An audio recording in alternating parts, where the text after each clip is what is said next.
दोस्तों, क्या आप भी एक स्मार्टफ़ोन यूज़र है? क्या आप भी एक स्मार्टफ़ोन लेना चाहते हैं? तो आपको फ़ोन के बारे में एक चीज़ तो ज़रूर पता होगी, रैम या रोम। अगर आपको रैम या रोम के बारे में नहीं पता, तो आज की इस वीडियो में हम रैम और रोम के बारे में ही बात करेंगे। तो ये वीडियो आप ही के लिए है, तो वीडियो को एंड तक ज़रूर देखिएगा। मैं हूँ जतिन और आप देख रहे हैं Jatin Panchal tech. So let's begin.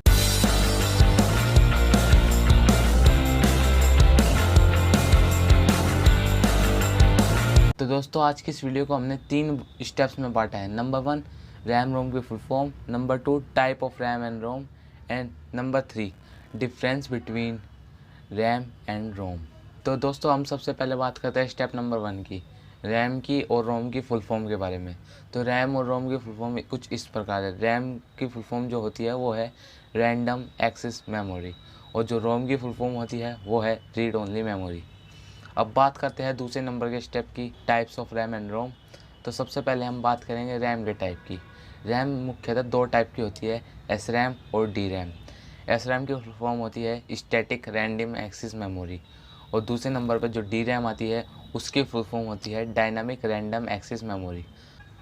अब बात करते हैं रोम के टाइप की। रोम मुख्यतः 3 टाइप की होती है, P ROM, E P ROM, E E P ROM. अब पी रोम की फुल फॉर्म क्या होती है? Programmable read only memory. अब दूसरे नंबर पर आती है ई P ROM. E P ROM की फुल फॉर्म होती है erasable programmable read only memory. अब बात करते हैं तीसरे नंबर की। तीसरे नंबर पर आती है ई E P ROM. E E P ROM की फुल फॉर्म होती है erasable electrically programmable read only memory. अब दोस्तों, बात करते हैं स्टेप नंबर 3 की। स्टेप नंबर 3 में हम बात करेंगे कि रैम और रोम के बीच में क्या डिफरेंस होता है। तो दोस्तों, रैम और रोम के बीच में डिफरेंस बताने से पहले मैं आपको एक कहानी सुनाना चाहूँगा। तो उम्मीद है आपको ये कहानी पसंद है। एक बार की बात है, एक आदमी को लॉटरी लगती है, तो उसे बाहर जाने के लिए हवाई का टूर लगता है। तो हवाई के टूर जाने के लिए उसके पास एक अलमारी है, उसके पास अलमारी में बहुत सारे कपड़े हैं। तो उसे हवाई जाने के लिए कुछ कपड़ों की ज़रूरत होगी, तो वह कुछ कपड़ों को अपने सूटकेस में ले लेगा। ऐसे में उसे सारे अलमारी को लेकर जाने की ज़रूरत नहीं पड़ेगी। जो जिस चीज़ की उसे ज़रूरत है वो उसे ही लेकर जा सकता है। तो ये थी हमारी कहानी। अब आप ये पूछेंगे कि इस कहानी का हमारे रैम और रोम के डिफरेंस से क्या मतलब है।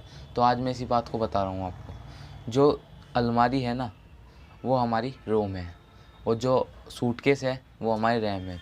रैम रोम कुछ इस प्रकार काम करती है, जो भी हम ऐप अपने फ़ोन में या पीसी में इंस्टॉल करते हैं, तो उस समय वे इंस्टॉल हमारी रोम में होती है, मतलब एक्सटर्नल कार्ड में होती है या रोम में होती है, रीड ओनली मेमोरी में हमारी। लेकिन जब हम किसी भी ऐप को चलाते हैं तो वो रीड ओनली मेमोरी से हमारी रैम में चला जाता है, क्योंकि रैम बहुत फास्ट होती है रीड ओनली मेमोरी के मुकाबले। आपको ये बात जानकर बहुत हैरानी होगी कि 1 GB रैम बनाने में 16 GB रोम बनाने जितने खर्च लगता है। तो पहली बात तो ये, रैम और रोम एक नहीं है। अब आपको समझ में आ गया होगा। अब ये बात करते हैं रैम कितनी आपको सपोर्ट हो सकती है। अगर आपके पास 2 GB रैम है, वो ठीक ठाक काम कर सकती है आपका, क्योंकि आज के ज़माने में आप मल्टीटास्किंग ज़माना हो चुका है। तो ऐसे में आपको मल्टीटास्क करना पड़ता है, एक साथ हमें बहुत सारे ऐप को इस्तेमाल करना पड़ता है। तो इस वजह से मल्टीटास्किंग हो गई है अब सब कुछ। तो इस वजह से हमें 2 GB रैम तो कम से कम चाहिए। तो दोस्तों, रैम जितनी होगी उससे आपको कोई भी दिक्कत नहीं होगी। अगर आपकी 3 GB रैम है, 4 GB रैम है, 6 GB रैम है, 8 GB रैम है, 12 GB रैम है, तो आपको कोई भी दिक्कत नहीं होगी, क्योंकि जितनी रैम होगी उतना ही आपका फ़ोन कम हैंग होने का चांस होगा। ऐसे में गेमिंग के लिए भी रैम बहुत इंपॉर्टेंट करती है। अगर आपकी रैम जितनी ज़्यादा होगी उतने ही गेमिंग में भी आपको फ़ायदा मिलेगा। तो दोस्तों, रैम रोम के बीच में डिफरेंस आपको पता चल चुका है। अगर आपको ये वीडियो पसंद आई हो तो इसे लाइक कर दे और अपने ही दोस्तों को शेयर कर दे जो फ़ोन के बारे में जानना चाहते हैं या रैम रोम के बारे में जानना चाहते हैं। और अगर आपको ऐसी टेक्नोलॉजी रिलेटेड वीडियो जाननी है तो हमारे चैनल को सब्सक्राइब कर दे। धन्यवाद।